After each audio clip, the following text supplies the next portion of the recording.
Hi, எல்லோரும் எப்படி இருக்கீங்க? ரொம்ப நாளாச்சு நான் பேசி. எல்லோரும் எப்படி இருக்கீங்கன்ட்டு கமெண்ட்ஸில் சொல்லுங்கள். கொஞ்சம் பிஸியாக போயிட்டுருக்கு டேஸ். ஸோ என்னோடய பிஸ்னஸ் பற்றி ஒரு சில விஷயங்கள் ஷேர் பண்ணிக்கலாம் அப்படின்னு நினைக்கிறேன். என்னோடய பிஸ்னஸ்ன்னு மட்டும் கிடையாது, ஒரு விமன் ஆண்டர்ப்ரனராக இன்னொரு விமன் வந்து இண்டிபெண்ட்டாக எப்படி வந்து செயல்படுறது அப்படிங்கிறது ஷேர் பண்ணிக்கலாம் அப்படின்னு நினைக்கிறேன். இப்போ நான் வந்து ஆன்லைன் பொட்டிக் ஒன்று வச்சுருக்கேன், பீஸ் பொட்டிக்னு சொல்லிட்டு. ஆனால் நான் பீஸ் பொட்டிக்குன்னு பேர் வச்சு வந்து ஒரு 2 இயர்ஸ் தான் இருக்கும்னு நினைக்கிறேன் எனக்கு தெரிஞ்சு. அதுக்கு முன்னால் கோவிட் டைமில் தான் நான் வந்து ரீசெல்லிங்காக ஸ்டார்ட் பண்ணேன். ரீசெல்லிங் இந்த சென்ஸ் வந்து எனக்கு ஒரு ஹோல்சேலர் ஃப்ரெண்டு இருந்தாங்க. அவங்க வந்து ப்ராடக்டோட ஃபோட்டோஸ் எல்லாம் அனுப்புவாங்க. நான் பண்ணுறது வந்து சாரீஸு, குர்த்திஸ் அந்த மாதிரி தான் பண்ணிகிட்டு இருந்தேன்.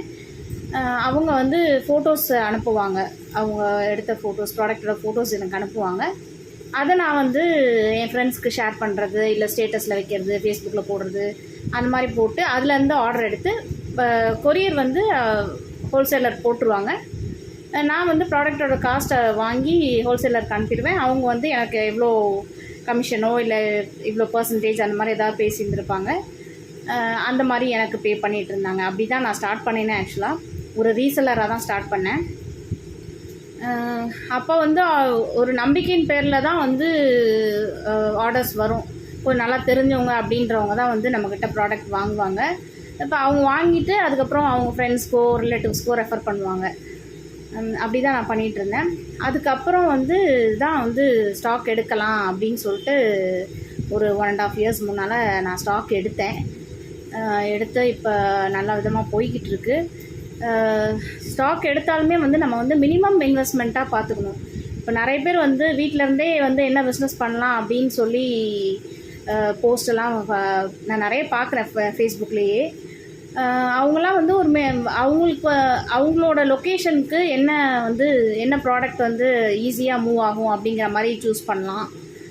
இல்லை ரீசெல்லிங்னு சூஸ் பண்ணலாம். வெறும்னே ட்ரெஸ்ஸஸ் மட்டும் கிடையாது, நிறைய இருக்குது. ஆர்னமெண்ட்ஸ் இருக்குது, நம்ம இமிடேஷன் ஜுவல்லரிஸ் இருக்குது இல்லையா, அது இருக்குது, கிட்ஸ் வேர் இருக்குது. அப்படி இல்லைன்னா வந்து ஹோம் ப்ராடக்ட்ஸே நிறைய இருக்குது. இந்த என்ன சொல்கிறது, பிளாஸ்டிக்கில் வர கண்டெய்னர்ஸ் அந்த மாதிரிலாம் இருக்குது. அதுலேயுமே ரீசெல்லிங்லாம் கொடுக்குறாங்க. நீங்கள் வந்து என்ன பண்ணணுன்னா, ஒருத்தரை டிபெண்ட் பண்ணி, இப்போ நீங்கள் இந்த மாதிரி பேசியிருக்கீங்க, நீங்கள் எனக்கு சொல்லுங்கள் அப்படின்ட்டு ஒருத்தரை டிபெண்ட் பண்ணக்கூடாது. நீங்கள் வந்து நிறைய சர்ச் பண்ணணும். நெட்டில் வந்து அவ்வளோ விஷயம் கொட்டி கிடக்குது. ஆனால் வந்து எது கரெக்டான பிளேஸாக இருக்கும் நம்ம ப்ராடக்ட் எடுக்கிறதுக்கு அப்படின்றத வந்து நீங்கள் தான் சூஸ் பண்ணணும். அது சூஸ் பண்ணி எடுக்கிறதுக்கு கண்டிப்பாக டைம் எடுக்கும். நீங்கள் வந்து எடுத்த உடனே வந்து ஒரு பேஜை இது பண்ணிவிட்டு அந்த பேஜை ட்ரஸ்ட் பண்ணி போகக்கூடாது. அவங்க எவ்வளோ நாளாக வந்து அந்த இப்போ இன்ஸ்டாகிராம் பேஜே நீங்கள் எடுத்திங்கன்னா அவங்க எவ்வளோ இயர்ஸாக அதில் இருக்காங்க அப்படின்னு பாருங்கள். அவங்க வெப்சைட் இருக்கா, அவங்களோட ஃபேஸ்புக் பேஜஸ் இருக்கா அப்படின்னு போயிட்டு அனலைஸ் பண்ணுங்கள். அவங்க வந்து கரெக்டான பர்சன் தானா, அமௌண்ட்டை வாங்கிட்டு ஏமாற்றிட மாட்டாங்களா அப்படிங்கிறது வரைக்கும் வந்து நீங்கள் வந்து பண்ணணும். கமெண்ட்ஸில் போய் பாருங்கள். கமெண்ட்ஸில் யாராவது ஒருத்தராவது நெகட்டிவ் கமெண்ட் அந்த மாதிரி ஏதாவது போயிருக்கான்னு பாருங்கள். ஏன்னா நெகட்டிவ் கமெண்ட்ஸ்லாம் கூட இப்போ ரிமூவ் பண்ணுறதுக்குலாம் ஆப்ஷன்ஸ் இருக்குது. ஸோ முடிஞ்ச அளவுக்கு நிறைய அனலைஸ் பண்ணணும். யார்கிட்ட வாங்கினா வந்து கரெக்டான ப்ராடக்ட் கிடைக்கும், நல்ல குவாலிட்டி தான் ஃபஸ்ட்டு நமக்கு, அதுக்கப்புறம் தான் ப்ரைஸு அப்படின்றது வரும். குவாலிட்டி நல்லா இருந்ததுன்னா நீங்கள் வந்து ப்ரைஸு அதிகமாக இருந்தால் கூட வந்து நம்ம கஸ்டமர்ஸ் வந்து வாங்குவாங்க. அதாவது அந்த ப்ராடக்ட்டுக்கான ப்ரைஸு, அந்த ப்ராடக்ட் வந்து 2000 ருபீஸ்னால் அது 2000 ருபீஸ் தான் கொடுக்க முடியும்.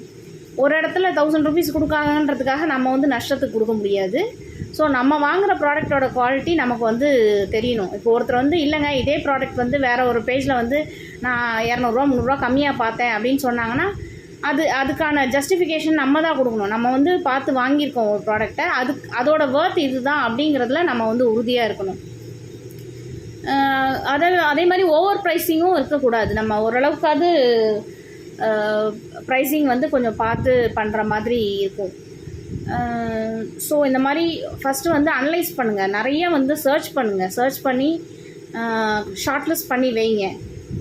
அடுத்த வீடியோவில் நம்ம எப்படி நம்மளோட ஓன் பிஸ்னஸ் ஸ்டார்ட் பண்ணலாம் அப்படிங்கிறது நான் உங்ககிட்ட ஷேர் பண்ணிக்கிறேன். பாய்.